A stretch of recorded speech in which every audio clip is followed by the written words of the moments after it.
So question பாருங்க, calculate the velocity gradient at a distance of 0, 50, 100 mm from the boundary if the velocity profile is a parabola அப்படின்னு சொல்லியிருக்காங்க. ஓகேங்களா, இதில் முக்கியமாக கவனிக்க வேண்டிய ஒரு விஷயம் வந்து பார்த்தீங்கன்னா velocity profile is a parabola அப்படிங்கிறது அந்த கணக்கோட முக்கியமான ஒரு விஷயம். ஸோ அது என்ன சொல்லியிருக்காங்க அப்படின்னா வந்து velocity gradient கண்டுபிடிக்க சொல்லியிருக்காங்க. டிஸ்டன்ஸ் வந்து y is equal to 0, 50, 100 mm. இந்த மூணு லொக்கேஷனில் ஓகேங்களா அந்த velocity gradient எப்படி இருக்குது அப்படிங்கிறத வந்து கொஸ்டின். அதுக்காக அவங்க என்ன கொடுத்துருக்குறாங்க அப்படின்னா with the vertex வந்து 100 mm. ஸோ பேரபோலாவோட vertex 100 mm சொல்லியிருக்கிறாங்க. From the boundary where the velocity is 1.5 meter per second. Vertex 100 mm இருக்கும்போது அந்த இடத்துல velocity u equal to 1.5 சொல்லியிருக்காங்க. Calculate the shear stress. ஓகேங்களா, அப்படி shear stress சொல்லிட்டு viscosity value மட்டும் கணக்கில் கொடுத்துருக்காங்க. viscosity mu equal to 0.8 Newton second per meter square.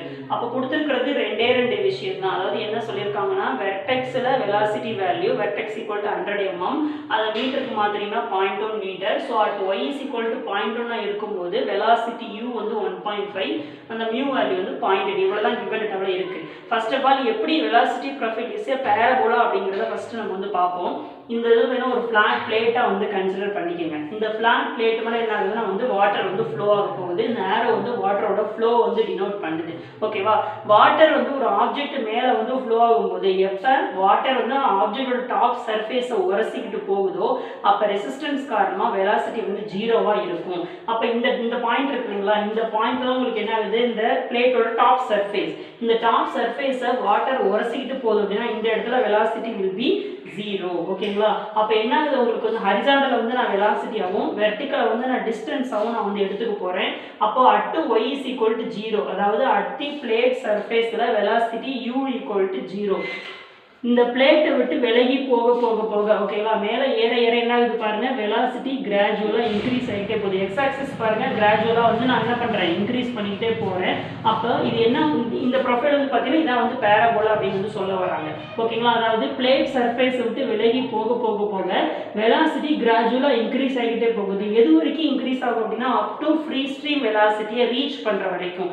Free stream வெலாசிட்டினா என்ன அர்த்தம்னா ஆக்சுவலாக வாட்டர் வந்து ஃப்ளோ ஆகும்போது எவ்வளோ வெலாசிட்டியில் வந்துச்சோ அந்த ஒரிஜினல் வெலாசிட்டி ரீச் பண்ணுற வரைக்கும் இன்க்ரீஸ் ஆகிட்டே போகும். ஒன்ஸ் வந்து அந்த ஒரிஜினல் வெலாசிட்டி ரீச் ஆயிடுச்சுன்னா அதுக்கப்புறம் இன்க்ரீஸ் ஆகிறது நின்றும் அங்கேருந்து கான்ஸ்டண்ட்டாக போகும். இந்த ஃப்ரீ ஸ்ட்ரீம் வெலாசிட்டி அக்கர் ஆகிற அந்த இடம் தான் என்ன சொல்கிறாங்கன்னா கணக்கில் வெர்டெக்ஸ்ன்னு சொல்கிறாங்க. அப்போ இந்த வெர்டெக்ஸ் தான் y is equal to 100 mm, அதாவது 0.1 மீட்டர். அப்போ y is equal to 0.1 இருக்கும்போது u equal to 1.5 metre per second.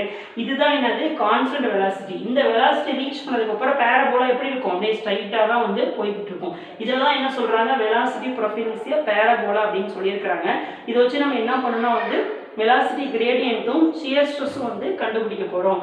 நமக்கு வெலாசிட்டி கிரேடியன்ட் வேணும் அப்படின்னா ஃபர்ஸ்ட் இந்த வெலாசிட்டியோட ப்ரொஃபைல் ஈக்குவேஷன் தெரிஞ்சாலும் நம்மளால என்ன பண்ண முடியும், வெலாசிட்டி கிரேடியன்ட்டை கண்டுபிடிக்க முடியும். அப்போ நம்ம என்ன பண்ணுறோம், ஃபர்ஸ்ட் வெலாசிட்டிக்கான ஜென்ரல் ஈக்குவேஷனை எழுதுறோம். அது எப்படி எழுதுறோம்னா வந்து கிவன் வெலாசிட்டி ப்ரொஃபைல் இஸ் பேரபோலான்னு கொடுத்துருக்காங்க. இதான் பேரபோலாவோட ஜென்ரல் ஈக்குவேஷன்.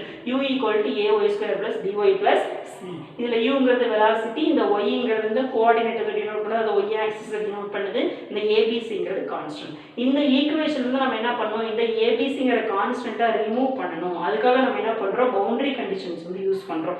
அந்த பவுண்டரி கண்டிஷன் எதை வச்சு சொல்கிறோம் அப்படின்னா அகைன் இந்த டயக்ராம் வச்சு தான் வந்து சொல்ல போகிறோம். அதாவது டிஃப்ரெண்ட் ஒய் லொக்கேஷனில் எப்படி டிஃப்ரெண்ட் வெலாசிட்டி இருக்குங்கிறத பார்க்க போகிறோம். இந்த y is equal to 0ங்கிறது நமக்கே தெரியும் ஃப்ளாட் சர்ஃபேஸ், அதாவது பிளேட்டோட சர்ஃபேஸை உரசிக்கிட்டு போகிற இடம் தான் y is equal to 0. y is equal to 0 இருக்கும்போது வெலாசிட்டி வேல்யூ 0. அப்போ அதான் வந்து first boundary condition. y is equal to 0 velocity u will be 0. இது வந்து பவுண்டரி கண்டிஷன் 1ன்னு வச்சுக்கலாம்.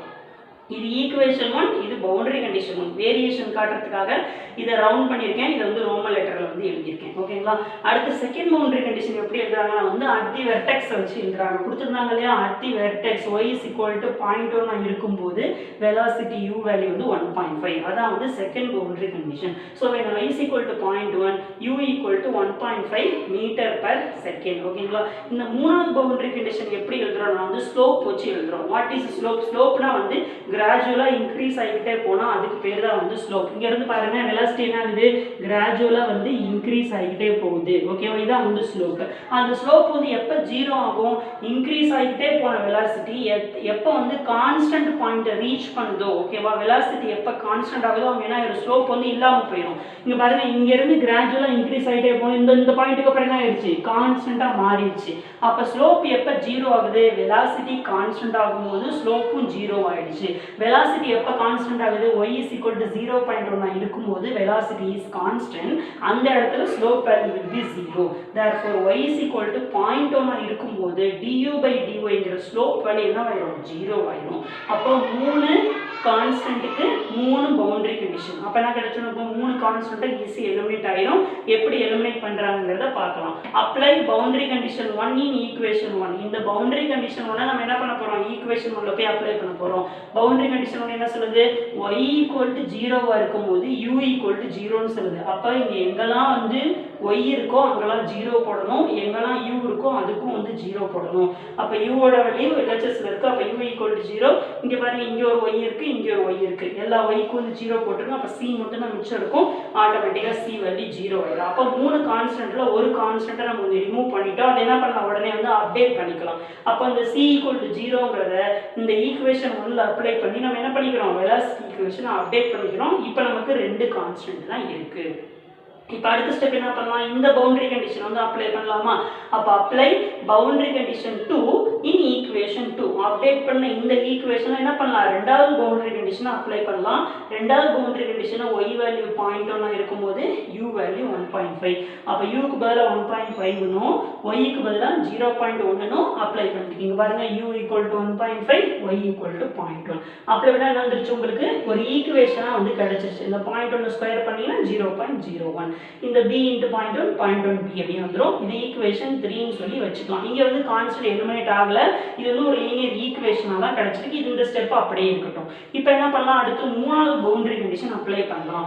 மூணாவது பவுண்டரி கண்டிஷன் அப்ளை பண்ணா நமக்கு என்ன வேணும், du/dy அப்படிங்கிறது நமக்கு வேணும். ஆனா நம்மகிட்ட என்ன இருக்கு, ஒன்லி u மட்டும் தான் இருக்கு. அப்போ என்ன பண்ண, நீங்க முன்ன டிஃபரன்ஷியேட் பண்ணி du/dy கண்டுபிடிச்சாதான் என்ன பண்ண முடியும், மூணாவது பவுண்டரி கண்டிஷனை அப்ளை பண்ண முடியும். அதான் என்ன எழுதிருக்கேன், differentiate equation 2 with respect to y ன்னு எழுதிருக்கேன். ஸோ u ஈக்குவல் டு நம்ம பாருங்க ஈக்குவேஷன் 2 அப்டேட் பண்ணி வச்ச velocity equation u equal to ay² plus by இருக்கு. இது என்ன பண்ணணும், u பொறுத்து நம்ம வந்து டிஃபரன்ஷியேட் பண்ணுவோம். அப்போ u டிஃபரன்ஷியேட் பண்ணா du/dy, a கான்ஸ்டன்ட் அப்படியே இருக்கட்டும். y² டிஃபரன்ஷியேட் பண்ணா என்ன வரும், 2y ன்னு வரும். அப்போ 2ay.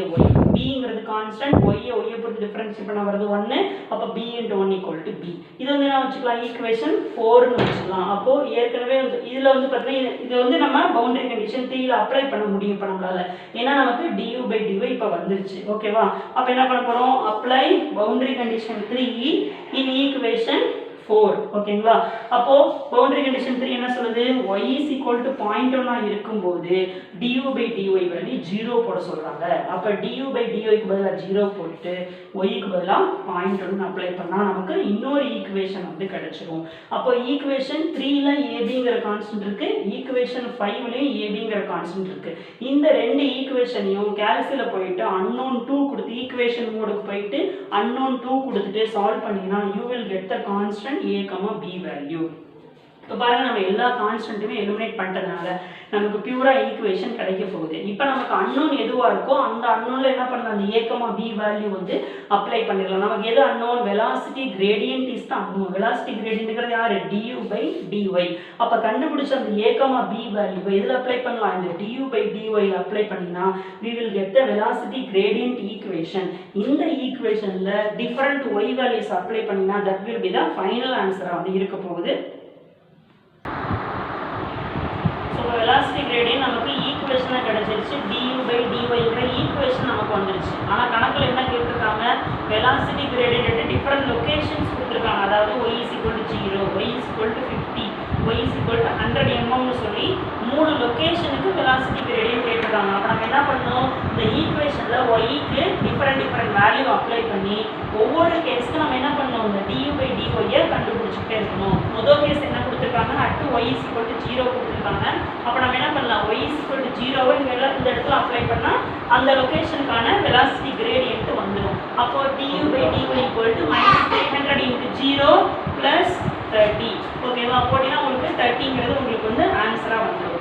Second location y is equal to 50 mm கொடுத்துருக்காங்க. 50 mm மீட்டருக்கு மாத்திரம் 0.05 மீட்டர் வரும். அப்போ என்ன பண்ணலாம், இந்த இடத்துல yக்கு பதிலாக 0.05 அப்ளை பண்ணால் அந்த லொகேஷனுக்கான du/dy வழி வந்துடும். அதாவது மூணாவது லொகேஷன் அடுத்தது y is equal to 100 mm கொடுத்துருக்காங்க. அப்போ 100 mm மீட்டருக்கு மாத்திரம் 0.1 மீட்டர். அப்போ yக்கு பதிலாக 0.1 அப்ளை பண்ணிங்கன்னா உங்களுக்கு மூணாவது வெலாசிட்டி கிரேடியன்ட் வந்துடும். அப்போ நம்ம என்ன பண்ணுறோம், இந்த கிடைச்ச du/dyல ஒவ்வொரு y வேல்யூவும் அப்ளை பண்ணி ஒவ்வொரு வெலாசிட்டி கிரேடியன்ட் வந்து கண்டுபிடிச்சிடலாம். அடுத்து என்ன கேட்டுட்டாங்கன்னா வந்து சியர் ஸ்ட்ரெஸ் கேட்டுருக்காங்க. நமக்கு தெரியும் மியூ, அதாவது விஸ்காசிட்டிக்கான formula mu is equal to tau divided by du/dy. நமக்கு யார் வேணும், சியர் ஸ்ட்ரெஸ் தான் வேணும். ஸோ இங்கே இருக்கிற du/dy இங்கே வந்து என்ன ஆகிப்போம், மல்டிப்ளை ஆகிப்போம். அப்போ tau is equal to mu into du/dy வந்துடும். கணக்கில் மியூ கொடுத்துட்டாங்க. ஒவ்வொரு லொக்கேஷனுக்கும் du/dy இப்போ தான் கண்டுபிடிச்சிருக்கோம். ரெண்டையும் மல்டிப்ளை பண்ணால் ஒவ்வொரு லொக்கேஷனுக்கு என்ன வந்துடும், சியர் ஸ்ட்ரெஸ் கிடைச்சிடும். முதல் case at y is equal to 0. At y is equal to 0 இருக்கும்போது tau is equal to tau mu வந்து கான்ஸ்டன்ட். அப்போ பாயிண்ட் அப்படியே வச்சுக்கோங்க. இந்த du/dy என்ன பண்ணணும், இந்த y is equal to 0ங்கிற லொக்கேஷனுக்கு கிடைச்ச du/dy எடுத்து அப்ளை பண்ணிங்கன்னா வந்துருக்கு 13 வந்திருக்கு. அப்போ 0.8 30 ஈக்குவல் என்ன வரும், 24 நியூட்டன் per மீட்டர் ஸ்கொயர் வந்துடும். Second case y is equal to 0.05 metre. அப்போ tau is equal to again என்ன வரும், மியூ அப்படியே வச்சுக்கோங்க.